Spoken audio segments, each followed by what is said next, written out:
Gold buyers, మీ కష్టాల్లో నమ్మకమైన మీ ఆత్మీయ నేస్తం.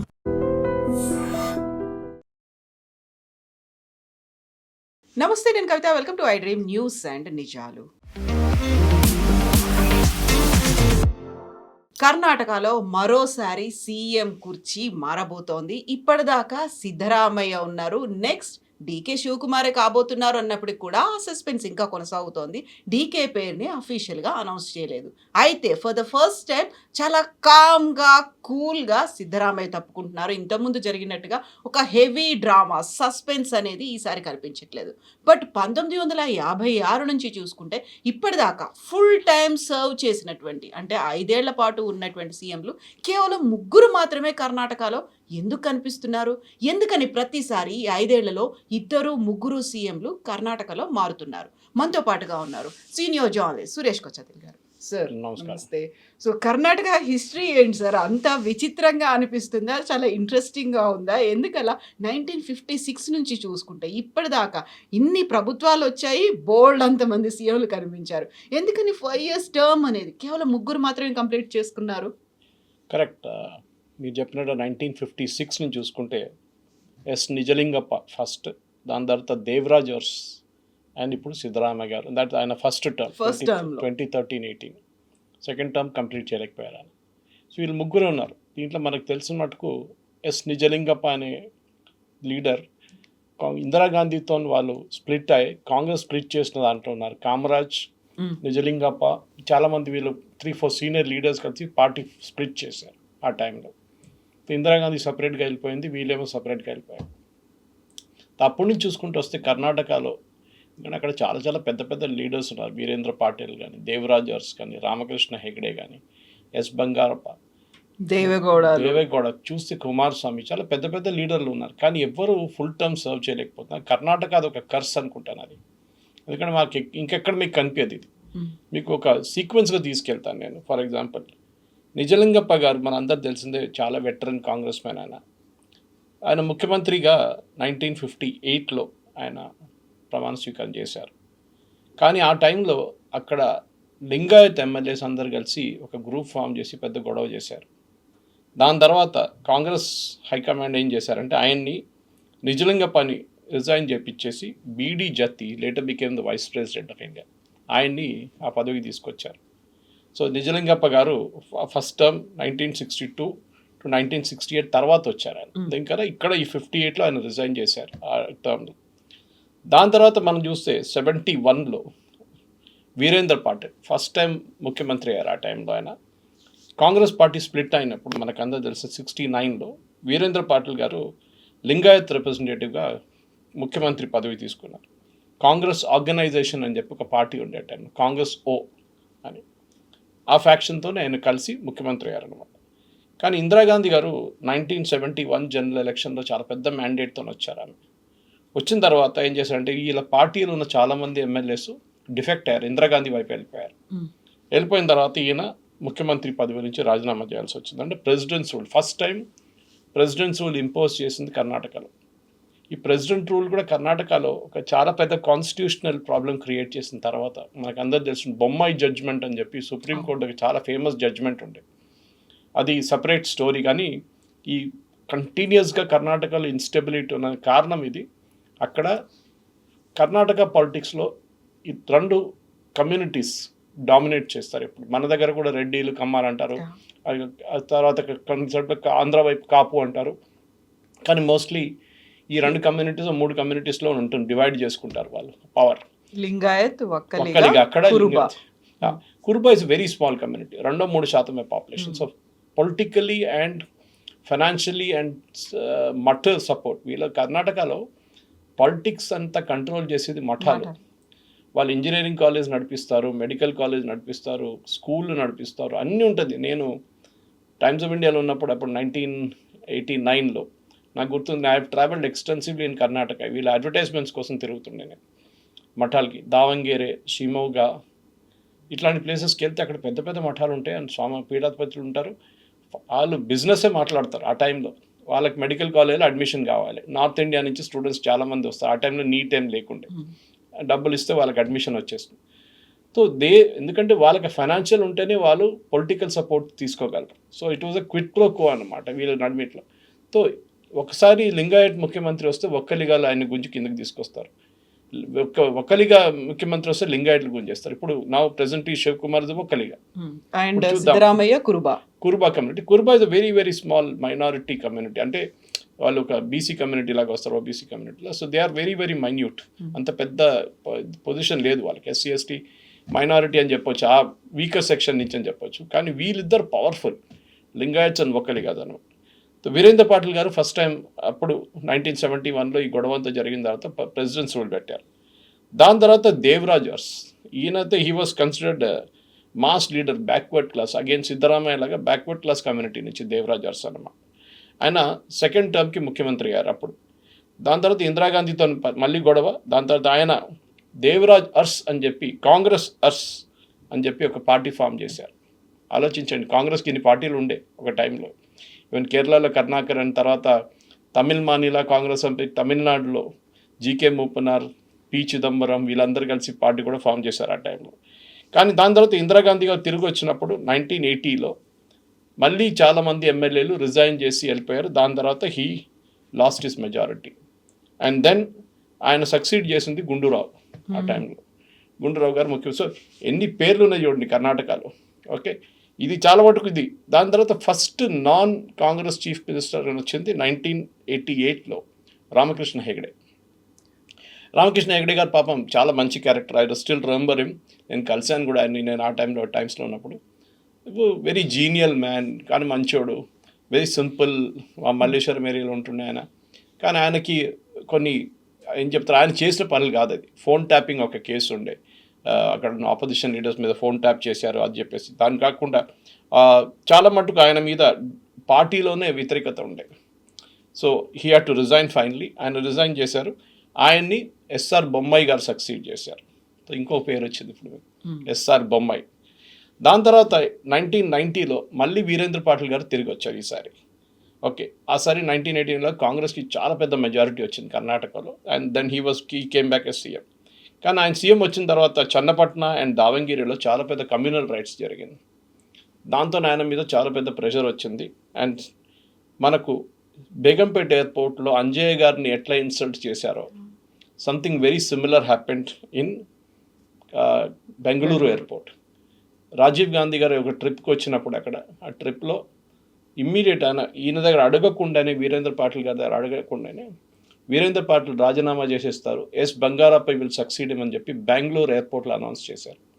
మన దగ్గర జరిగినప్పుడు తెలుగు ఆత్మగౌరవం అని చెప్పి ఎన్టీ రామారావు గారు ఒక క్యాంపెయిన్ మొదలుపెట్టారు. దాని తర్వాత టీడీపీ ఫామ్ అయింది. సో కాంగ్రెస్కి అదే హ్యాబిట్ ఉంది ముందు కూడా, కొత్తది కాదు. 1990లో ఇది జరిగింది. దాని తర్వాత బంగారప్ప గారు ముఖ్యమంత్రి అయ్యారు, దట్ ఈస్ 1992లో. కానీ ఆయన వచ్చిన తర్వాత ఆయన ఒక కరప్ట్ ఇమేజ్ ఉండే బంగారప్పకి. నాకు గుర్తుంది, ఆయన ఇల్లు మన బెంగళూరు రేస్ కోర్స్ రోడ్ ఎదురుగా ఒక లేన్లో ఉండే, సందులో ఉండే అనమాట. కృష్ణ అని చెప్పి ఒరిజినల్ రెసిడెన్స్ ఒకటి ఉంది, కావేరి అని చెప్పి ఇంకోటి ఉంది. కానీ ముఖ్యమంత్రి కానీ he use to stay in his own house Bangarappa గారు. ఆయన మీద చాలా ఆరోపణలు వచ్చినాయి. దాని తర్వాత ఈ had to kind of resign అనమాట. అక్కడి నుంచి ఆయన రాజీనామా చేయాల్సి వచ్చింది. ఆయన రాజీనామా చేసినప్పుడు మీరు చెప్పినట్టు వీరప్ప మొయిలీని అప్పుడు అపాయింట్ చేశారు ముఖ్యమంత్రిగా. Yes, he became the CM after that. కానీ ఆయన కూడా ఎక్కువ రోజులు ఉండకపోయారు. దాని తర్వాత 1996లో హెచ్డి దేవగౌడ గారు వచ్చారు. Okay, again one big name. తర్వాత ప్రధానమంత్రి గారు ఆయన అయ్యారు. కానీ ఆయన కూడా 1996 వర్డిక్ చాలా అంత మెజారిటీ లేకుండే, కానీ నేషనల్ లెవెల్లో ఆయన ప్రధానమంత్రిగా ప్రపోజ్ చేశారు కోalition గవర్నమెంట్. ఆయన రాజీనామా చేసి he went on to become prime minister. ఆ టైంలో ఐ థింక్ నాకు గుర్తు జేహెచ్ పాటిల్ గారిని అపాయింట్ చేశారు. JH Patil became the chief minister of Karnataka. ఎంతమంది పేర్లు చూడండి. అండ్ తర్వాత మళ్ళీ కుమారస్వామి అయ్యారు. దెన్ దాని తర్వాత యాక్చువల్లీ 2006లో ధరమ్ సింగ్ ముఖ్యమంత్రి అయ్యారు. ఓకే, అక్కడ కూడా ఒక ఫ్రాక్చర్డ్ మ్యాండేట్ ఉండే, మెజారిటీ ఎక్కువ లేకుండే, కానీ కోalition గవర్నమెంట్ ఉండే జేడీఎస్తో. కానీ 2006లో కుమారస్వామి మళ్ళీ గేమ్ మొదలుపెట్టారు, సపోర్ట్ విత్డ్రా చేశారు, గవర్నమెంట్ పడిపోయింది. దాని తర్వాత కుమారస్వామి బీజేపీ సపోర్ట్ చేసుకొని ఆయన ముఖ్యమంత్రి అయ్యారు అనమాట. కానీ దాని తర్వాత కూడా మనం చూసాం కుమారస్వామి 2007లో 20 నెలలు కంప్లీట్ చేసిన తర్వాత కుమారస్వామి అండ్ బీజేపీ నడిమిట్లో ఒక అగ్రిమెంట్ ఉండే, శివసేనతో ఉన్న అట్లనే సేమ్ అగ్రిమెంట్. మేము పవర్ ట్రాన్స్ఫర్ చేస్తాం మీకు అని సీట్ చెప్పి. షేరింగ్ అనేది. ఇక్కడ ఇప్పుడు సిద్ధరామయ్య అండ్ డీకేఎస్ నడిమిట్లు కూడా ఒక అగ్రిమెంట్ ఉండే అట్లాంటిది. అదే ప్రాబ్లం క్రియేట్ చేస్తుంది ఈసారి. సో ఇట్లాంటి పరిస్థితుల్లో ఇప్పుడు మనం ఏం చూస్తున్నాం అంటే that entire thing after completing 20 months Kumaraswamy గారు రిఫ్యూజ్ చేశారు. దాని తర్వాత ఆయన రాజీనామా చేశారు.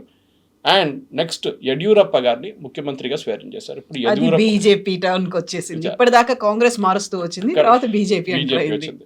సో 2007లోనే బీజేపీ కర్ణాటకలో ఫస్ట్ స్టెప్స్ మొదలు పెట్టారు. ఇన్ఫాక్ట్ వాళ్ళ ఫుల్ ఫ్లెజ్ గవర్నమెంట్ లేకుండే అప్పుడు కూడా. కానీ యడ్యూరప్ప గవర్నమెంట్ ఎక్కువ రోజులు ఉండలేదు. వాజ్పేయి గారు లాగా ఒక 13 నెలల రోజులు కూడా ఉండలేదు. 7 రోజుల్లో గవర్నమెంట్ పడిపోయింది. ఎందుకంటే జేడీఎస్ సపోర్ట్ విత్డ్రా చేశారు. గేమ్స్ చూడండి, కుమారస్వామిని రాజీనామా చేయించారు. రాజీనామా చేసి ఈయనని స్వేరింగ్ చేయించారు. కుమారస్వామి సపోర్ట్ ఇచ్చారు. With in 7 days support withdraw so చేసుకున్నారు. ఒక చిన్నపిల్లల గేమ్ ఉంటుంది, టిట్ ఫర్ టాట్ అంటారు, అలా ఉంటుంది. హర్యానాలో ఇప్పుడు మనం ఆయారాం గయారాం అంటాం హర్యానా పాలిటిక్స్ గురించి. కానీ హర్యానా కన్నా దారుణ పరిస్థితి కర్ణాటకలో ఉందన్నమాట. దాని తర్వాత 2008 నుంచి 2013లో 3 ముఖ్యమంత్రులు ఉన్నారు. Yeddyurappa, DV Sadanand Gowda and Jagadish Shettar. 3. That is BS Yeddyurappa, DV Sadanand Gowda and Jagadish Shettar. ఇది ఎందుకు జరిగింది అనేది మనం ఒక అనలైజ్ చేసుకోవాలి. ఫస్ట్ యడ్యూరప్ప గారు వచ్చారు, కానీ ఆయన వ్యతిరేకంగా కొంచెం ఆరోపణలు వచ్చినాయి. దట్ లోకాయుక్త కేసు రిజిస్టర్ చేశారు, mining case, illegal mining case అని చెప్పేసి. సో బీజేపీ హైకమాండ్ ఆయన్ని రాజీనామా చేపించి ఒక లైట్ వెయిట్ లీడర్ లాగా సదానంద్ గౌడ గారిని కూర్చోబెట్టారు. కానీ ఆయన కూడా 11 నెలల్లో రిజైన్ చేసి వెళ్ళిపోయారు, ఆయన పార్టీ పాలిటిక్స్ తట్టుకోలేక. దాని తర్వాత జగదీష్ షెట్టార్ని ముఖ్యమంత్రి చేశారు. He was also very light weight person. ఆయన ఫైనల్ టర్మ్ కంప్లీట్ చేశారు. దాని తర్వాత బీజేపీ మళ్ళీ రాలేదు. జరిగింది ఏంటంటే కుమారస్వామి గారు 2019-23లో అగైన్ హంగ్ వర్డిక్ట్ ఉండే, కర్ణాటకలో ఫుల్ ఫ్లెజ్ మెజారిటీ లేకుండే. దాని తర్వాత కాంగ్రెస్ అండ్ జేడీఎస్ కలిసి గవర్నమెంట్ ఫామ్ చేశారు. టిపికలీ తర్వాత 17 ఎమ్మెల్యేలు రిజైన్ చేశారు పార్టీ నుంచి. దాని తర్వాత గవర్నమెంట్ పడిపోయింది. సో యడ్యూరప్ప గారు తిరిగి వచ్చారు మళ్ళీ. ఓకే, యడ్యూరప్ప గారు వచ్చారు, ఆయన కూడా ఉన్నారు. కానీ ఆయన్ని విత్ ఇన్ ఫ్యూ మంత్స్ ఆయన కూడా రాజీనామా చేయించారు BJP leadership. He was asked to step down. And 2021లో బసవరాజ్ బొమ్మాయి గారు ముఖ్యమంత్రి అయ్యారు.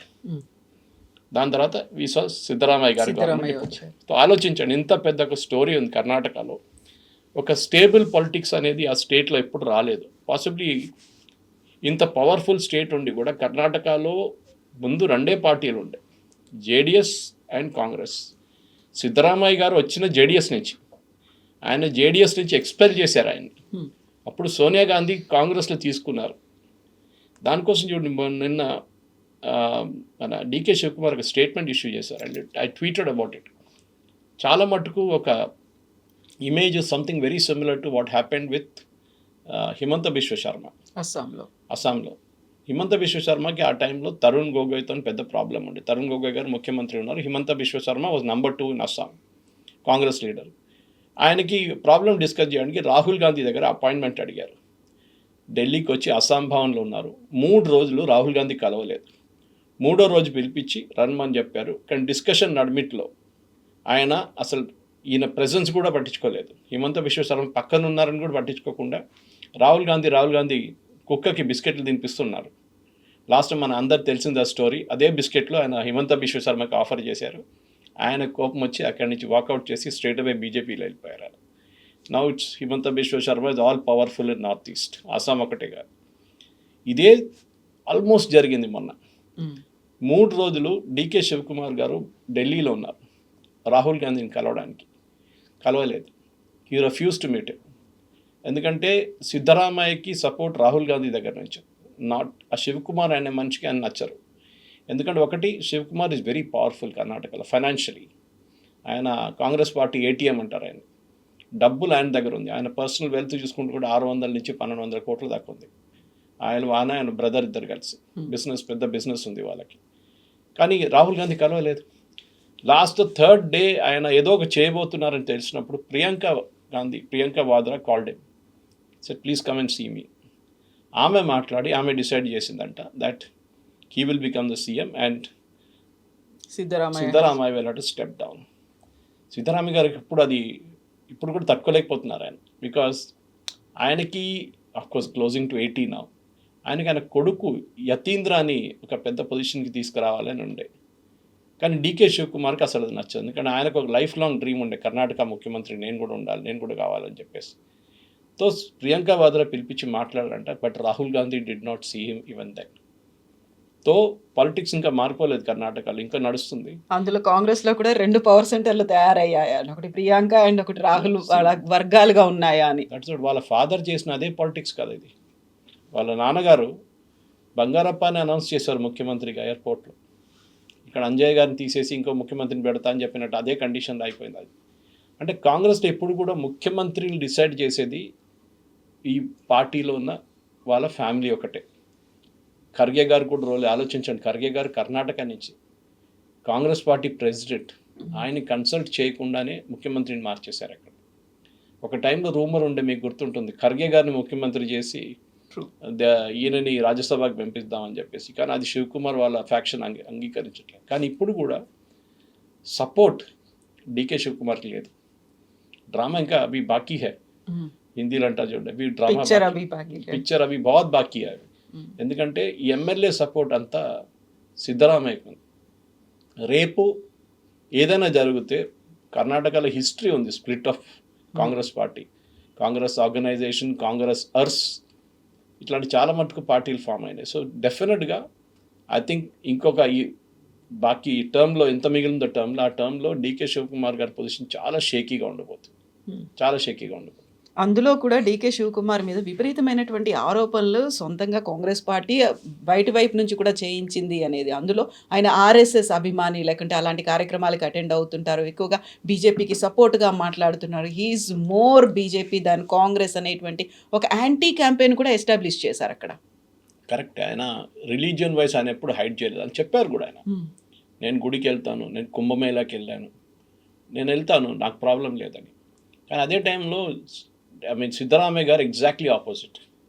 ఆయన హిజాబ్ ఇష్యూలో తీసుకున్న స్టాండ్ ఒకటి చూడండి. చాలా మటుకు టిప్పు సుల్తాన్ యానివర్సరీ సెలబ్రేట్ చేయడంలో ఆయన సపోర్ట్ ఒకటి ఉండే.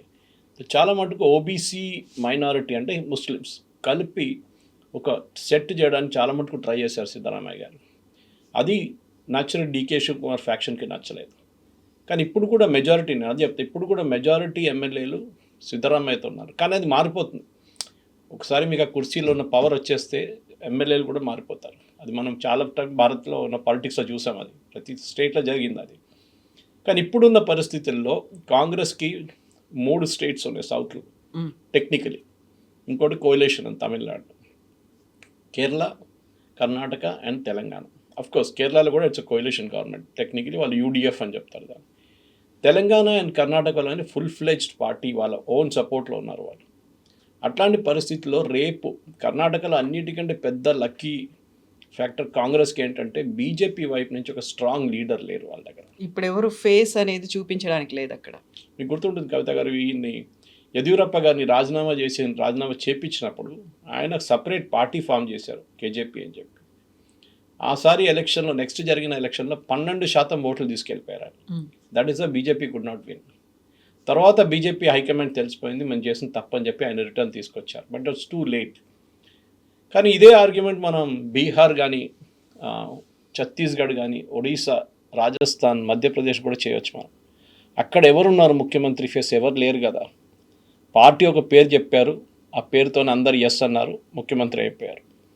కర్ణాటకలో కూడా అట్లా చేయొచ్చు కదా అంటే కాదు. కర్ణాటక పాలిటిక్స్ ఈజ్ ప్యూర్లీ, నేను చెప్పాను చూడండి, ఒక్కలిగా లింగాయట్ బ్యాటిల్. ఇప్పుడు మన డీకే శివకుమార్ గారు ఒక్కలిగా, లింగాయట్ సైడ్ నుంచి పెద్ద పుష్ బ్యాక్ రావబోతుంది. వాళ్ళ వైపు ఉన్న ఎమ్మెల్యేలతోని రాజీనామా చేపిస్తే కూడా ఐ వోంట్ బి సర్ప్రైజ్డ్. అది కూడా జరగవచ్చు. మఠాల పీఠాధిపతి చేపిస్తారు. అది కూడా వాళ్ళ గేమ్ ఆడడానికి చాలా పెద్ద ఛాంపియన్స్ వాళ్ళు, మన ప్రొఫెషనల్ పొలిటీషియన్స్ కన్నా పెద్ద పొలిటీషియన్స్ వాళ్ళు. కర్ణాటకలో ఇంకా ఈ కురుబా కమ్యూనిటీ మీద అంత ప్రాబ్లం లేదు, కానీ మేజర్ ప్రాబ్లం రాబోతుంది ఇటువైపు నుంచి, లింగాయట్ వైపు నుంచి. లింగాయట్ ఉన్న ఎమ్మెల్యేలు ఎక్కడికి వెళ్తారో మనకు తెలియదు. మొన్న కూడా దావంగేరే బై ఎలక్షన్ జరిగినప్పుడు షామ్ను శివశంకరప్ప అని చెప్పి చాలా పెద్ద లీడర్ కాంగ్రెస్ది, నేను ఆయన్ని ఆ టైంలో కలిసాను, 1989లో కలిసాను ఒకసారి. ఆయన అక్కడ పెద్ద మెడికల్ కాలేజ్ నడిపిస్తాడు దావంగేరేలో, కాకుండా ఇంజనీరింగ్ కాలేజ్ అన్నీ ఉన్నాయి ఆయనకి. అండ్ ఈ వాజ్ లోకల్ ఎమ్మెల్యే. ఆయనకి బెంగళూరులో తాజ్ వెస్ట్ ఎండ్ అని చెప్పి ఒక 5 స్టార్ ప్రాపర్టీ ఉంది, రేస్ కోర్స్ ఎదురుగా. అక్కడ ఆయనకు ఒక room through out the year book ఉంటుంది. అంత ఫైనాన్షియలీ పవర్ఫుల్ మనిషి ఆయన. అక్కడ 2 సార్లు కలిశాను నేను. సో జామ్ను శివశంకర్ అంటే ఆయనకి దావంగేరే మొత్తం చుట్టుపక్కల ఏరియాస్ అంతా ఆయన దగ్గర ఉంటుంది, షిమోగా అంతా. కానీ ఇప్పుడు రీసెంట్లీ అక్కడ జరిగిన పాలిటిక్స్లో వాళ్ళ ఫ్యామిలీ నుంచి వాళ్ళ కొడుకు కానీ వాళ్ళ టికెట్ కోసం చాలా పెద్ద గొడవ జరిగింది బై ఎలక్షన్లో. కానీ లాస్ట్లో వచ్చింది అనుకోండి టికెట్. కానీ అక్కడున్న కొంతమంది ముస్లిం లీడర్స్ వ్యతిరేకంగా పోటీ చేయడానికి వెళ్ళారు. అది కాంగ్రెస్లో మళ్ళీ ఒక ఫ్యాక్షనిజం చూపిస్తుంది అక్కడ.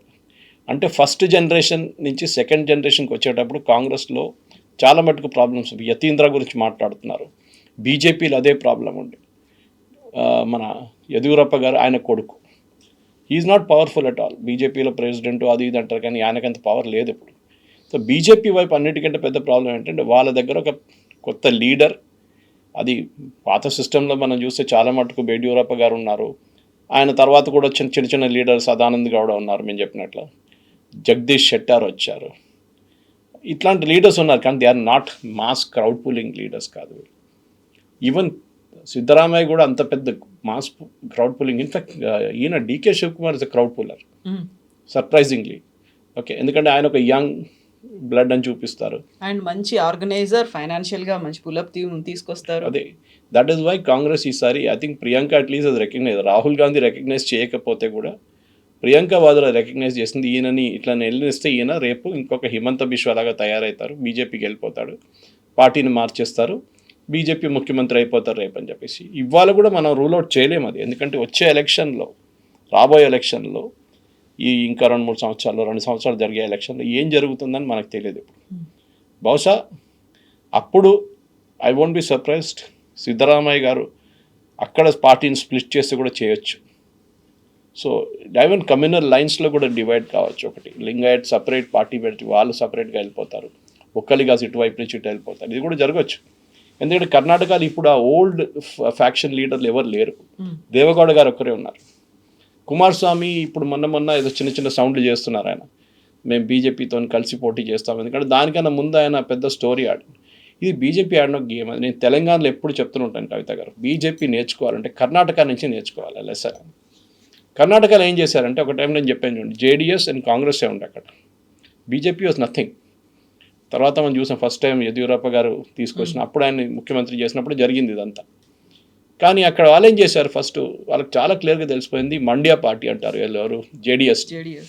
మండ్యా పార్టీ చుట్టుపక్కల జిల్లాల నుంచి కొన్ని సీట్లు గెలుస్తారు వాళ్ళు అప్పుడు. అని వాళ్ళు 25 ఎమ్మెల్యేలు 15 ఎమ్మెల్యేలు పెట్టుకుని కూడా ముఖ్యమంత్రి అయిన కేసులు ఉన్నాయి అక్కడ, కుమారస్వామి కానీ దేవగౌడ గారు.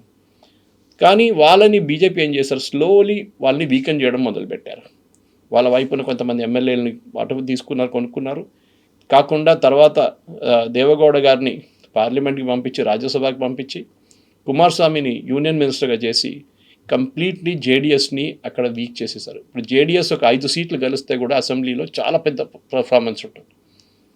అది కాకుండా వాళ్ళ ఫ్యామిలీలో కొన్ని స్కాండల్స్ అంతా వచ్చిన, రేవన్న కొడుకుది స్కాండల్ అంతా వచ్చిన తర్వాత జరిగిన పార్టీ చాలా వీక్ అయిపోయింది. అక్కడ అదే పొజిషన్ ఇక్కడ నేను ఎప్పుడు చెప్తుంటాను, బీజేపీ చేయాల్సి ఉంటే కాంగ్రెస్తో పోటీ కాదు తెలంగాణలో, బీజేపీ పోటీ చేయాల్సింది బీఆర్ఎస్ వ్యతిరేకం. బీఆర్ఎస్ని వీక్ చేసేస్తే బీజేపీ ఇప్పుడు కాకుండా ఒక 10 సంవత్సరాల్లో ఆపోజిషన్గా పైకి వస్తారు. కానీ అది ఇక్కడ జరగలేదు, కర్ణాటకలో జరిగింది అది. ఇప్పుడు కూడా బీజేపీకి సౌత్లో ఒక హోప్ ఉంది, ఒక స్టేట్ గవర్నమెంట్ అంటే అది కర్ణాటకనే ఉంటుంది. కానీ బెంగాల్ తర్వాత బీజేపీకి ఒక కొత్త జోష్ వచ్చేసి కర్ణాటక కూడా మనం పట్టుకుందాం ఈసారి అని చెప్పేసి, దానికోసమే ఈ మార్పు ఇప్పుడు జరిగింది. అదర్వైజ్ ఇదే మూవ్స్ శివకుమార్ గారు ఒక సంవత్సరం ముందు కూడా చేశారు. ఐ మీన్ జెంటిల్మెన్స్ అగ్రిమెంట్ అంటున్నాను, మనకు తెలియదు, వీళ్ళు అందరు కలిసి కూర్చి చేసిన ఒక అగ్రిమెంట్ దట్ 2.5 years అని. కానీ అది సిద్ధరామయ్య గారు దీనికన్నా ముందు కూడా ముఖ్యమంత్రులు కూడా అదే పని చేశారు, కుమారస్వామి అదే పని చేశారు, బీజేపీకి ఇవ్వలేదు. దాని తర్వాత ఆయన్ని రాజీనామా చేయించారు, ఈసారి సిద్ధరామయ్య గారిని రాజీనామా చేయించారు. సో కర్ణాటక పాలిటిక్స్ అది చెప్తారు కదా, హిస్టరీ తిరిగి వస్తుందని, history always comes back, history repeats itself. So we're seeing this, the first time is the tragedy, the second time is the comedy అంటారు. అదే కర్ణాటకలో ఎప్పుడు జరుగుతుంది. ఈ 2.5 years మాత్రమే కాదు, నెక్స్ట్ రాబోయేటువంటి అసెంబ్లీ ఎలక్షన్స్ మీద కూడా ఫోకస్ పెట్టాల్సిన అవసరం ఉంటుంది. చాలా ప్రెస్టీజియస్గా కాంగ్రెస్ తీసుకుంటుంది. ఎట్ ద సేమ్ టైం ఇప్పుడున్నటువంటి క్లాషెస్ కావచ్చు, ఒక క్రైసిస్, దీన్ని బీజేపీ తనకు ఒక బెనిఫిట్గా ఎలా అవుతుంది అనేది చూసుకొని వెళ్ళాలి అనుకుంటే కర్ణాటకలో ఇంకొక హిస్టరీ కూడా ఉంది అని 40 ఇయర్స్లో ఏ పార్టీ కూడా మళ్ళీ సెకండ్ టర్మ్ కన్సిక్యూటివ్గా రాలేదు అనేది, ఒక 5 ఇయర్స్ తర్వాత మళ్ళీ రిపీట్గా కుదరలేదు, ఇంకా వేరే పార్టీ వచ్చింది అనేది. సో ఇప్పుడు మళ్ళీ దాన్ని రివర్స్ చెయ్యాలి అంటే చాలా పెద్ద ఎత్తున ఒక ఎక్సర్సైజ్ అయితే రెండు పార్టీస్ నుంచి జరగాలి ఇంకా.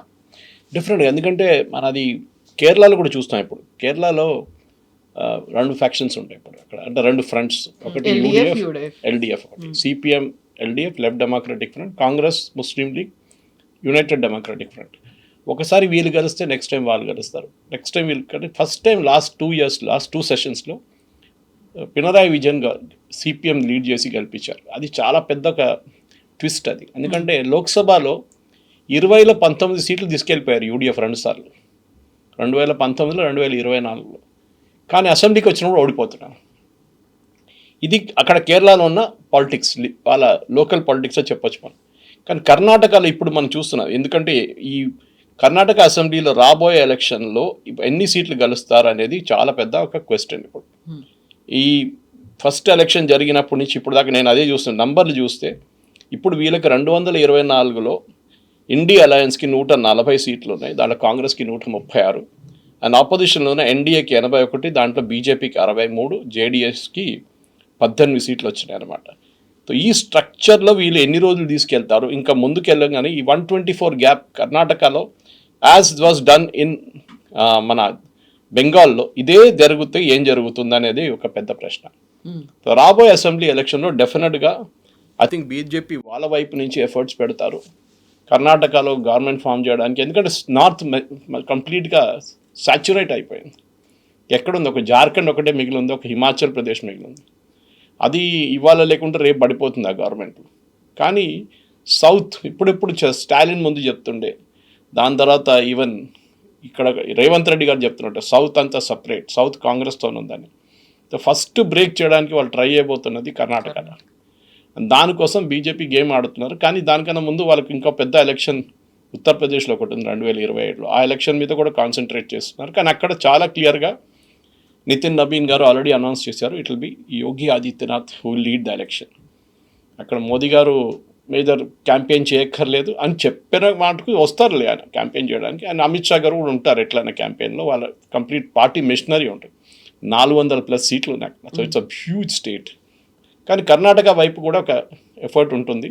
అండ్ బహుశా మనం బెంగాల్ ఇంపాసిబుల్ అనుకున్న బెంగాల్లో కలిస్తే కర్ణాటకలో కూడా అది జరగవచ్చు. అండ్ ఐ థింక్ సిద్ధరామయ్య గారిని మార్చిన ఒక వే ఇట్ వాజ్ డన్, అది చాలామంది కర్ణాటకలో నచ్చలేదు.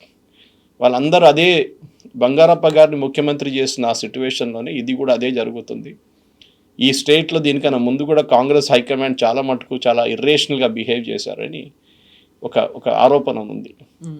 అది వస్తే మళ్ళీ కర్ణాటకలో కన్నడ ఆత్మగౌరవం అని చెప్పి బీజేపీ దిగుతారు రోడ్డు మీద, అది జరుగుతుంది కూడా. ఒకవేళ డీకే శివకుమారే సీఎం అవుతున్నారు అనుకుంటే ఆయన మీద ఒక బాధ్యత కూడా పెట్టబోతోంది కాంగ్రెస్ పార్టీ. నెక్స్ట్ టర్మ్ మళ్ళీ మీరే తీసుకురావాలి, ఆ రెస్పాన్సిబిలిటీ మీదే. అలాంటి క్రౌడ్ పుల్లింగ్ కావచ్చు, లేకపోతే గవర్నమెంట్కి రావాల్సినటువంటి ఆ పథకాలు కావచ్చు, కార్యక్రమాలు అన్నీ కూడా ఈ శివకుమారే చేయాల్సి ఉంటుంది అని. కరెక్ట్, ఎందుకంటే 2023లో జరిగిన election last, so just before Lok Sabha జరగబోతుంది, దానికి మన తెలంగాణతోనే ఆల్మోస్ట్ ఈక్వల్. సో ఆ ప్రెషర్లో ఉంటారు వాళ్ళు, ఎందుకంటే 2029 ఈజ్ అ రిటర్న్ గేమ్ అంటున్నారు ఆల్మోస్ట్ అందరు పొలిటికల్ కామెంటేటర్స్. వెస్ట్ బెంగాల్ జరిగిన తర్వాత బీజేపీకి ఇంకా అంత పెద్ద ప్రెషర్ ఏం లేదు. ఈ ఆయిల్ ప్రెషర్ కొంచెం ఇప్పుడు ఉంది, అది బాస్ హ్యాండిల్ చేస్తే state of Hormuz next week open అవుతుంది అంటున్నారు. అది ఓపెన్ అయితే ప్రైసెస్ తగ్గిపోతుంది, దాని తర్వాత సిచ్యువేషన్ మళ్ళీ తిరిగి నార్మల్కి వచ్చేస్తుంది. సో 2029లో ఛాలెంజ్ ఎక్కువ లేదు బీజేపీకి, ఎందుకంటే 3 పెద్ద స్టేట్స్లో, అంటే యూపీ ఇంకా మనకు తెలియదు కానీ మహారాష్ట్ర అండ్ వెస్ట్ బెంగాల్, ఈ 2 స్టేట్స్లో వాళ్ళు చూసుకున్నారు. వాళ్ళ వైపు నుంచి ఇంకా ఈసారి 20 నుంచి 30 నుంచి 40 ఎమ్మెల్యేలు ఇంక్రీజ్ కావచ్చు. దాంతో బీజేపీకి కంఫర్ట్, లాస్ట్ టైం 240 దగ్గర వచ్చి ఆగారు. సో ఈసారి ఈ 2 స్టేట్స్ కలిపి 270 పార్ తీసుకెళ్ళిపోతారు, 280 దాకా. మిగతా రావాల్సింది యూపీ నుంచి ఇంకా ఒక 30 సీట్లు వచ్చేస్తే, వాళ్ళు లాస్ట్ టైం ఓడిపోయిన సీట్లు వస్తే they will cross the 300 mark. ఇది బీజేపీ టార్గెట్. ఇది దాంట్లో ప్రాబ్లం ఎక్కడ వస్తుందంటే కాంగ్రెస్కి సౌత్లో ఇప్పుడు దాకా డిఎంకే చాలా మటుకు సపోర్ట్ ఇచ్చారు లోక్సభలో, కానీ ఈసారి డిఎంకే ఏం చేస్తారో మనకు తెలియదు. కర్ణాటకలో కూడా అదే. కర్ణాటకలో ఫర్ ఎగ్జాంపుల్ బీజేపీ లోక్సభలో బాగానే పర్ఫామ్ చేస్తారు వాళ్ళు. అంత పెద్ద అసెంబ్లీ లాగా పర్ఫార్మెన్స్ అంత దారుణం లేదు వాళ్ళ పరిస్థితి. కానీ డెఫినెట్గా అక్కడ కూడా బీజేపీ 50-50 తీసుకెళ్ళిపోతే కాంగ్రెస్ పరిస్థితి ఈసారి 100 సీట్లు ఉన్నది తగ్గి 75 లేకుంటే 70 దాకా కూడా రావచ్చు వాళ్ళ కాంగ్రెస్ పర్ఫార్మెన్స్. అది చాలా మటుకు డేంజరస్. ఎందుకంటే ఒకసారి అది జరిగితే 2029 మళ్ళీ బీజేపీ గెలిస్తే మోదీ గారు లీడర్షిప్లో గెలుస్తారో లేకుంటే అమిత్ షా గారు ప్రధానమంత్రి అవుతారో ఎవరైనా కావచ్చు, గతంలో యోగి ఆదిత్యనాథ్ అది వస్తారో అది అన్నీ ఉంటుంది. సో డెఫినెట్గా దాట్ ఈస్ అ పాసిబిలిటీ, లేదని మనం డిస్కౌంట్ చేయలేం దాన్ని. కానీ అట్ ద సేమ్ టైం మనం కర్ణాటక పాలిటిక్స్లో సౌత్లో మళ్ళీ బీజేపీ ఒక పట్టు సాధించడానికి కర్ణాటక మళ్ళీ రిపీట్ చేస్తే దాంట్లో ఫుల్ ఎఫర్ట్ పెడితే డౌట్ కూడా లేదు.